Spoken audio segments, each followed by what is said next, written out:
बिस्मिल्लाहिर्रहमानिर्रहीम। मैं Mohammad pace extract से मार्केट व्यू करेंगे मंडे के लिए और चेक करेंगे कि क्या मूव एक्सपेक्टेड है मंडे को।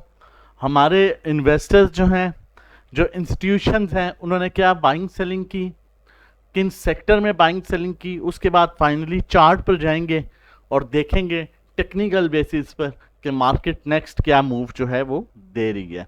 और अगर हम सबसे पहले अगर फीपी लीपी को देखें तो बैंक्स जो हैं वो बाइंग पर रहे, ब्रोकर्स ने भी माल को लिया और ब्रोकर्स की ओवरऑल बाइंग ज़्यादा थी, लेकिन एंड ऑफ द टाइम जब उन्हें लगा कि प्रेशर है तो प्रेशर में उन्होंने देखें 16.1665 मिलियन डॉलर्स की सेलिंग कर दी। एंड ऑफ द टाइम उनके पास ये जो है क्वांटिटी बची। कंपनीज को देखा जाए तो कंपनीज ने भी 1.43 मिलियन डॉलर्स की बाइंग की, फॉरेन कॉर्पोरेट्स ने भी बाइंग की, फॉरेन इंडिविजुअल्स की भी माइनर सी बाइंग है। और उसके बाद इंडिविजुअल्स को देखा जाए तो इन्होंने 68.75 मिलियन डॉलर्स की पहले बाइंग की। उसके बाद जब इंडेक्स में प्रेशर आया तो इन्होंने 67.47 मिलियन डॉलर्स की सेलिंग कर दी। एंड ऑफ द टाइम उनके पास जो क्रॉस जो सेल बाय क्वांटिटी बची है वो 1.28 मिलियन डॉलर्स की बाइंग में बची है कि 1.28 मिलियन डॉलर्स की वो बाइंग पर है। इंश्योरेंस कंपनीज सेलिंग पर रही, उन्होंने की ही सेलिंग है प्रेशर डालने के लिए। देखें उनकी बाइंग यहाँ पर है ही नहीं, उन्होंने ओवरऑल सेलिंग की। म्यूचुअल फंड्स ने जो है वो सेलिंग की, एंड ऑफ द टाइम कुछ बाइंग की 2.37 मिलियन डॉलर्स की। ओवरऑल उनकी सेलिंग का सबसे बड़ा नंबर म्यूचुअल फंड्स और इंश्योरेंस कंपनीज का। एनबीएफसी ने भी सेलिंग की, अदर ऑर्गेनाइजेशन ने भी बाइंग की, ओवरसीज पाकिस्तानियों ने भी बाइंग की, उनका भी बड़ा नंबर था बाइंग का, लेकिन end of the time 1.09 million dollar की उनके साथ बाइंग रहेगी। अब आप लोगों के लिए जानना बहुत इंपॉर्टेंट है कि नेक्स्ट मूव क्या है मार्केट की, और इसको समझना बहुत इंपॉर्टेंट है। देखें अल्हम्दुलिल्लाह इससे पहले जो मार्केट व्यू आपको बताया था और आपके साथ अपने ग्रुप्स में भी, डिफरेंट ग्रुप्स हैं, ग्रुप्स में भी, टेलीग्राम के ग्रुप में भी, जो हमारा प्रीमियम ग्रुप है उनमें भी आप लोगों के साथ एक वॉइस नोट बार बार शेयर किया जा रहा था कि इंडेक्स जो है वो 1500-2000 पॉइंट्स की करेक्शन लेगा, और ये एक्सपेक्टेड है। ये एक दफ़ा नहीं, आपको बार बार कहा गया। उसकी रीजन थी ये जो दो हैं, इंश्योरेंस कंपनीज और म्यूचुअल फंड्स, ये दो इंस्टीट्यूशंस ये बाइंग पर नहीं आ रहे। इनकी बाइंग पर ना आने की रीजन है ये बैंक्स, ये पिछले 16 महीने से बाइंग कर रहे हैं। ये कंपनीज, ये पिछले 15 से 20 दिन से बैंक्स के साथ कंटिन्यूसली बाइंग में है और अच्छे खासे नंबर के साथ बाइंग में है। अब ये नहीं चाहते कि हम इनसे और इनसे माल लें। अगर हमने इनसे और इनसे माल लिया बैंक्स और कंपनी से, तो ये ना हो, ऑब्वियसली जब ये माल लेंगे तो बैंक्स और कंपनीज की सबसे ज्यादा होल्डिंग है। बैंक्स और कंपनीज अगर इन्हें माल लेते हैं तो इन्हें चांसेस हैं कि ये ना हो हम स्टक हो जाएं बैंक्स और कंपनीज से माल लेके और हमें फिर नफे में माल बेचना पड़े। उस चक्कर में ये मैक्सिमम प्रेशर डालने की कोशिश कर रहे हैं। ये बात अभी नहीं, मैं बहुत पहले से कह रहा हूं, ये मैक्सिमम प्रेशर डालने की कोशिश कर रहे हैं इंश्योरेंस कंपनी और म्यूचुअल फंड्स। लेकिन ये कोई भी मौका जाने नहीं दे रहे बैंक्स और कंपनीज माल खरीदने का, हर डिप पर बाय कर रहे हैं। अब दरमियान में कुर्बानी का जो बकरा बन रहा है वो बन रहा है इंडिविजुअल जो है वो न्यूज पर माल ले रहा है, न्यूज पर माल दे रहा है, जिसका फायदा उठा रहे हैं ये भी और बेचने में ये दोनों। अब सिचुएशन देखें, मैंने आपसे पहले भी कहा था कि सिचुएशन बड़ी यहां पर जो है इंटरेस्टिंग सिचुएशन है, और इस सिचुएशन में आपको किस तरह से काम करना है, आपको बड़ा देख के काम करना है। और पिछली वीडियो में भी जो मार्केट व्यू थी उसमें मैंने आपको क्लियरली बताया था कि आपने डिप पर बाइंग करनी है और 40 से 50% कैश रखना है, और जहां पर मार्केट 1500 प्लस होगी वहां पर प्रॉफिट टेकिंग करनी है। उसके बाद अब मेरा लास्ट वॉइस नोट है फ्राइडे सेशन का, सुबह 9:30 बजे का। कि जो बंदा कैश पर नहीं है वो कम से कम 40 से 50% कैश पर आ जाए, चाहे उसकी सिक्योरिटीज जो है वो बेशक ब्रेक इवन पर है, वो प्रॉफिट पर है, वो कम भी है, लॉस में भी है, तो वो 50 से 60% या 40 से 50% कम से कम कैश पर आ जाए। ये मेरा 9:30 बजे का वॉइस नोट है। ये आप जो हमारा एक पब्लिक ग्रुप है टेलीग्राम पर, आप उस पर भी ये वॉइस नोट देख सकते हैं कि ये मैंने वॉइस नोट किया, शेयर किया कि ये कर लें। बाकी ग्रुप में तो हमारा जो प्रीमियम ग्रुप है, अल्हम्दुलिल्लाह हम प्रॉफिट में भी हैं, अल्लाह का इतना शुक्र है, हम 50 से 60% कैश भी थे, और ऑनेस्टली स्पीकिंग हमें नहीं पता चला कि 2000 पॉइंट्स की मार्केट ने डिप भी ले लिया। ये मेरे मेंबर्स भी बता सकते हैं, खुद विटनेस है, कमेंट्स बॉक्स खुला हुआ हो तो ओपन होता है, उसमें बता सकते हैं। बहरहाल अब बैंक्स को देखते हैं हम। बैंक्स जो हैं उन्होंने किस सेक्टर में क्या बाइंग की? रिफाइनरी में उन्होंने बाइंग किया। ऑल अदर सेक्टर्स में रिफाइनरी जो है वो टॉप ऑफ द लिस्ट होता है। $0.63 मिलियन की बाइंग करके सीमेंट को उन्होंने थोड़ा सा बेचा है, और उसके अलावा उन्होंने बाइंग जो की है food and personal care products, इसमें यूनिटी है, ट्रीट है, इस तरह के स्टॉक्स जो हैं इसमें उसमें उन्होंने बाइंग किया। ऑयल एंड गैस में भी उनकी बाइंग है, और सबसे बड़ी जो उनकी बाइंग है वो ऑल अदर सेक्टर रिफाइनरी में। सेकंड नंबर पर उन्होंने जो बड़ी बाइंग की वो की टेक्नोलॉजी सेक्टर में, और उसके बाद टेक्सटाइल में। तो मतलब अट्रैक्टिव सेक्टर जो अभी हमें नज़र आ रहा है वो नज़र आ रहा है रिफाइनरी, और टेक्नोलॉजी सेक्टर जो है वो अट्रैक्टिव नज़र आ रहा है। ब्रोकर्स को छोड़ देते हैं, इंडिविजुअल्स को देखें तो इंडिविजुअल्स ने ऑल अदर सेक्टर्स में जो है वो हैवी बाइंग की। ऑल अदर सेक्टर्स में इंडिविजुअल्स की भी बाइंग आ गई, और उसकी बैंक्स की भी बाइंग आ गई। सीमेंट को बैंक्स ने बेचा है, टेक्नोलॉजी सेक्टर को इंडिविजुअल ने हैवी नंबर्स के साथ बेचा है, हैवी नंबर्स के साथ। $0.82 मिलियन की सेलिंग कर दी इन्होंने टेक्नोलॉजी सेक्टर में, और फिर टेक्नोलॉजी सेक्टर में जब सेलिंग हुई तो डिप पर बाइंग का मौका मिला, और आप देख सकते हैं कि टेक्नोलॉजी सेक्टर कहाँ पर दोबारा से स्टैंड ले रहा था। एवीएन, टेली, टीआरजी, इन स्टॉक्स में इतना फर्क नहीं पड़ा था। उसके बाद अगर हम देखें म्यूचुअल फंड्स को, तो म्यूचुअल फंड्स ने heavy selling, all other sectors में सीमेंट में भी हैवी सेलिंग, और इन्होंने मैक्सिमम प्रेशर डालने की कोशिश की है कि मार्केट जो है उसमें ट्रेडिंग भी जो है वो सस्पेंड हो जाए, लेकिन बैंक्स कोई भी मौका जाने नहीं दे रहे, और ये किसी भी स्टेज पर अच्छी पोजीशन में जो है। पहले थोड़ा सा डाउटफुल ये सिचुएशन क्रिएट हो गई थी कि शायद आज बैंक्स निकल गए और दोबारा से अब नीचे से मोमेंटम बनेगा, लेकिन अब थोड़ा सा चीज़ें डिफरेंट है, वो मैं आपको एंड में बताऊंगा, और आपने उनको फोकस करना है, उसी तरह काम करें। इंशाल्लाह आप जो है अच्छा काम करेंगे, प्रॉफिट टेकिंग भी होगी, और मार्केट चाहे 2000 से 3000 पॉइंट्स भी जाए, आप सेफ जोन में रहेंगे। अदर ऑर्गेनाइजेशन को देखें तो ऑल अदर सेक्टर रिफाइनरी जो है वो एट्रैक्टिव होता जा रहा है।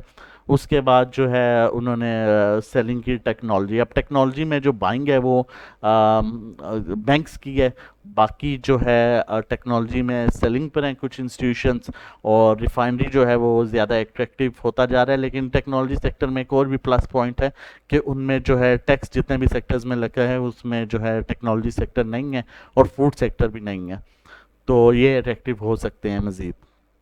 बाकी अब हम जो है वो चार्ट पर आते हैं और देखते हैं कि फर्दर चार्ट पर क्या पोजीशन है। अगर आप हमारा प्रीमियम ग्रुप ज्वाइन करना चाहते हैं तो आप हमें व्हाट्सएप कर सकते हैं डिटेल्स के लिए और पैकेजेस के लिए। हमारा व्हाट्सएप नंबर है 0301326002। और अब तक अगर आपने हमारा चैनल नहीं सब्सक्राइब किया तो काइंडली चैनल सब्सक्राइब कर लीजिए, ताकि आने वाली हर वीडियो की नोटिफिकेशन आपको टाइमली मिल सके। हम time to time buy calls भी शेयर करते हैं आप लोगों के साथ, मार्केट व्यू भी और टेक्निकल एनालिसिस भी करते हैं डिफरेंट स्क्रिप्ट्स का। अब अगर टेक्निकली देखा जाए तो ये कैंडल जो है ये एक रिवर्सल शो कर रही है। आप देख सकते हैं एंड ऑफ द टाइम इसमें buying I, down side week बनी, और ये एक रिवर्सल शो कर रही है कि आने वाला सेशन जो है वो एक्सपेक्टेड है कि ग्रीन होगा। यहाँ पर भी अगर जब आप देखें इसमें इस तरह की कैंडल बनी, नीचे से बाइंग आई थी तो अपसाइड मूव बनी थी। यहाँ पर भी जब नीचे से बाइंग आती है, मतलब नीचे विक बनती है, तो अपसाइड मूव बनती है। यहाँ पर भी आप देख सकते हैं, यहाँ पर भी देख सकते हैं, यहाँ पर भी देख सकते हैं, यहाँ पर भी देख सकते हैं, इसी तरह ये पोजीशन भी देख सकते हैं। जब भी साइड ये भी पोजीशन देख सकते हैं, ये पोजीशन भी देख सकते हैं। जब डाउन साइड से वीक बनती है तो वो एक्सपेक्टेड होता है कि नेक्स्ट जो है वो मूव अच्छी बन सकती है। वॉल्यूम्स को देखें तो ओवरऑल अच्छे वॉल्यूम्स इंडेक्स में आ रहे हैं। आरएसआई और स्टॉकेस्टिक जो है डाउन साइड मूव इंडिकेट कर रहा है, लेकिन उसकी रीज़न है कि सेम डे में जब मार्केट रिवर्स होती है तो ये वी नहीं बनता अपसाइड, ये नीचे से वापस रिवर्सल, सेम रिवर्सल ऊपर आता जाता है। नेक्स्ट डे जो है वो यहाँ से ये वी बनता है, अपसाइड मूव बनती है, तो उस सेम डे में ये रिवर्स होता है, इस वजह से ये डाउन साइड मूव इंडिकेट कर रहे हैं। अब आपके लिए लास्ट में ऑनेस्ट एडवाइस, ये सुनना बहुत इंपॉर्टेंट है। अगर आप इसको मिस कर देते हैं तो फिर मेरा ख्याल है इतनी ये जो मैंने तकरीर की और चीज़ें आपके साथ शेयर की हैं उसका कोई फ़ायदा नहीं है। सुने, अब दो इंस्टीट्यूशंस ऐसे हैं जो कंटिन्यूसली सेलिंग कर रहे हैं और दो इंस्टीट्यूशंस ऐसे हैं जो कंटिन्यूसली बाइंग कर रहे हैं। दरमियान में इंडिविजुअल दो इंस्टीट्यूशंस, बैंक्स और कंपनीज हर डिप पर माल को ले रही हैं, और म्यूचुअल फंड्स और इंश्योरेंस कंपनीज जो है वो माल को दे रही हैं, मैक्सिमम दे रही हैं। लेकिन अब बैंक्स और कंपनीज माल को इस वजह से नहीं ले रही कि वो नुकसान में बेचेंगी। ये एक चीज बिल्कुल पॉइंट क्लियर कर लें। जिन चीजों में उनकी होल्डिंग है वो आप देख सकते हैं 2000 पॉइंट्स गिरने के बाद भी वो चीजें वहीं स्टेबल कर रही थी। जिसमें फूड सेक्टर था, आप देख सकते हैं 1-1.5 रुपए का फर्क पड़ा 25 से 30 रुपए वाले स्टॉक को, और आप अगर देखें टेक्नोलॉजी सेक्टर में 80 से 90 वाले स्टॉक को 2 रुपए का फर्क पड़ा, और नीचे जब वो आया तो फौरन वहां से बाइंग स्टार्ट हुई।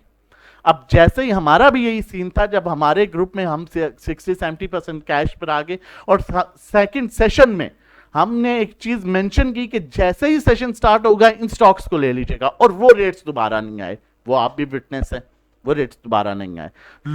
इतना प्रेशर डाल दिया गया कि मेरे पास इतनी कॉल्स आई अननोन नंबर्स से जिन्होंने कहा कि हमने लोअर लॉक पर सब कुछ दे दिया।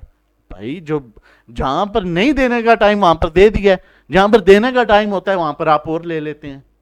इस चीज से पहले तो निकलना होगा, चीजों को फॉलो करना होगा। ये छोड़ दें चीजें, किसी ने लगाया है मार्केट 38,000 पर चल जाएगी, रोज एक ही जो है वो चीज मेंशन कर रहे होते हो 38,000 पर चल जाएगी। बेसिकली वो लोग आप पर प्रेशर डाल रहे होते हैं, यार 38,000 से पहले जाने से पहले 50 सपोर्ट लेवल्स हैं दरमियान में। किस तरह बैंक्स मैक्सिमम बाइंग के साथ है, हद करते हैं ये चीजें। बहरहाल अच्छा, अब देखेंगे दो वो बाइंग पर हो गए, वो दो सेलिंग पर हो गए, इंस्टीट्यूशन दरमियान में आ गए इंडिविजुअल। अब ये चीज एक्सपेक्टेड थी, जो बार बार बताई जा रही थी आपको कि भाई पहले मार्केट जाएगी 1500-2000 पॉइंट्स पर, उधर वहां प्रॉफिट टेकिंग करेंगे हम लोगों ने प्रॉफिट टेकिंग की अल्हम्दुलिल्लाह। उसके बाद मार्केट गिरेगी 1200 पॉइंट्स, लेकिन मार्केट गिर गई 2000 पॉइंट्स। 1200 इसलिए एक्सपेक्टेड था कि बैंक प्रॉफिट टेकिंग पर आएंगे, जैसे ही न्यूज सर्कुलेट होगी IMF की या इस तरह की, तो लेकिन ओवरऑल रोल ओवर वीक भी है, लास्ट फ्राइडे भी है, लेकिन वो 15 से 2000 गिर गया क्योंकि एक न्यूज चली, उस न्यूज पर मार्केट ने इतना गिरना नहीं था। लेकिन वो जब एक पैनिक सिचुएशन क्रिएट हुई तो आप देख सकते हैं यहां पर कि इंडिविजुअल्स ने $68.75 मिलियन की बाइंग करके बेच दिया माल। जब न्यूज हुई ये देखें बेच दिया, तो उनके पास रह गया क्या? इसमें से ये निकाल दिया तो पीछे क्या रह गया? अब ये सिचुएशन आगे बनेगी कि जैसे ही देखें, अब ये जो सुपर टैक्स लगा है, सुपर टैक्स लगने की वजह से एक चीज तो क्लियर होगी, हम 99% हम IMF के प्रोग्राम में आ गए। IMF के जब प्रोग्राम में आ गए, अब जैसे ये न्यूज सर्कुलेट होगी, आज नहीं कल नहीं परसों, दोबारा से इंडिविजुअल्स की बाइंग आएगी। देखें, हम तो माल लेके अपसाइड पर हो गया, अब हमें बाइंग नहीं करनी, हम दोबारा हमने डिप में माल ले लिया जितना लेना था। हाँ, अभी भी हम 30 से 40% कैश पर हैं, नहीं 20-25% हम कैश में, वो वर्स्ट टाइम के लिए, वर्स्ट सिचुएशन के लिए ले लिया। अब हम वेट करेंगे। अब क्या सीन है, अब जब ये न्यूज सर्कुलेट होगी IMF वाली, तो ये 1500 पॉइंट्स फिर ऊपर जाएंगे। जब 1500 पॉइंट्स फिर ऊपर जाएंगे, बैंक्स करेंगे वहां पर profit taking, mutual funds buying नहीं करेगा। Keep in mind, mutual fund insurance companies buying नहीं करेंगे। जब दोबारा मार्केट ऊपर जाएगी 1500-2000 पॉइंट, जिनको लेके जाने के लिए सॉरी टू से इंडिविजुअल्स जिसको लेके जाएंगे, क्योंकि न्यूज पर वो काम कर रहे होते हैं, जब वो लेके जाएंगे तो वहां पर करेंगे प्रॉफिट टेकिंग बैंक्स, कंपनीज, और उसके अलावा जिन्होंने माल उठाया डिप पर, और जो उन्होंने परसों प्रॉफिट टेकिंग की अल्हम्दुलिल्लाह, और कल भी कोई बाइंग नहीं की, और फ्राइडे को जो है माल उठा लिया, बाकी वो भी प्रॉफिट टेकिंग करेंगे वहां पर। जब वहां पर प्रॉफिट टेकिंग करेंगे फिर सेलिंग प्रेशर आएगा, ऑब्वियसली जब प्रॉफिट टेकिंग होता है तो एक ऐसी सिचुएशन क्रिएट हो जाती है दोबारा से। अब इंडिविजुअल्स जो हैं वो इंडिविजुअली सेलिंग बाइंग कर रहे होते हैं, उनके पीछे कोई फंड मैनेजर्स नहीं होते जो टेक्निकल्स देख रहे हैं। जब वो मार्केट को देखेंगे गिरते हुए तो फिर एक सेलिंग प्रेशर आएगा जो इंटेक्स को लेके आएगा 1000, 1500, 2000 पॉइंट्स नीचे। अभी भी ये बात माइंड में रखिएगा, आपने 1000, 1500 पॉइंट्स पर जहां मौका मिले प्रॉफिट टेकिंग करनी है। वो जब लेके आएगा वहां से फिर एक मोमेंटम बनेगा जो जिसमें शामिल होंगे mutual funds, insurance companies, banks, दोबारा से कंपनीज, और वो मोमेंटम फिर कैरी होगा दोबारा 45-46,000 के लेवल को अप्रोच करेगा। अब उसकी रीजन बहुत से लोग कह रहे हैं नहीं जी मार्केट 37,000 38,000 पर जाएगी। हो सकता है वो अपनी टेक्निकल बेस पर सही कह रहे हो, लेकिन हमें जो नजर आ रहा है, देखें आईएमएफ के प्रोग्राम में हम आ गए, उसी वजह से ये सब कुछ हुआ ना। आईएमएफ के प्रोग्राम में हम आ गए, जब आईएमएफ के प्रोग्राम में आ गए तो वो चीज़ें पॉजिटिव होना शुरू हो जाएंगी। उसके अलावा एक चाइना से हमारा चल रहा था, वो 2.5 बिलियन डॉलर्स का जो है वो अप्रूवल हो गया, लोन मिल गया, वो चीज़ अच्छी होगी। उसके बाद जब आईएमएफ प्रोग्राम में आएंगे फैटफ की न्यूज़ भी आने वाली होगी, वो एक चीज़ भी पॉजिटिव हो जाएगी। उसके बाद रोल ओवर वीक जो एड था वो भी खत्म हो जाएगा। और अब ईद की हॉलीडेज की बात करें तो ईद की हॉलीडेज इस दफा है ही सिर्फ संडे को ईद है, माइट बी सैटरडे, संडे को ईद है, संडे मंडे ट्यूसडे 3, वेडनेसडे जो है वो फर्स्ट वर्किंग डे होगा। बाकी फर्दर पीएसएक्स का नोटिस आ जाएगा, लेकिन ज्यादा चांसेस यही है कि वेडनेसडे को जो है फर्स्ट वर्किंग डे होगा। तो अब आपने क्या करना है, आपने यहाँ पर डिप पर अगर माल नहीं लिया तो लें, और घबराया मत करें कि बिल्कुल लोअर लॉक ले लें। जहाँ पर लेने का टाइम आता है वहाँ दे देते हैं, और जहाँ पर देने का टाइम आता है वहाँ पर इस इंतजार में बैठे रहते हैं कि अब ये कभी रेट वापस ही नहीं आएगा। स्टॉक मार्केट में 30 में से 20 दिन जो है वो अपॉर्चुनिटीज क्रिएट होती हैं, 10 दिन होते हैं प्रॉफिट टेकिंग के। किया करें टाइम पर, स्टेप बाय स्टेप किया करें, ये मत सोचा करें ये रेट्स वापस ही नहीं आएंगे।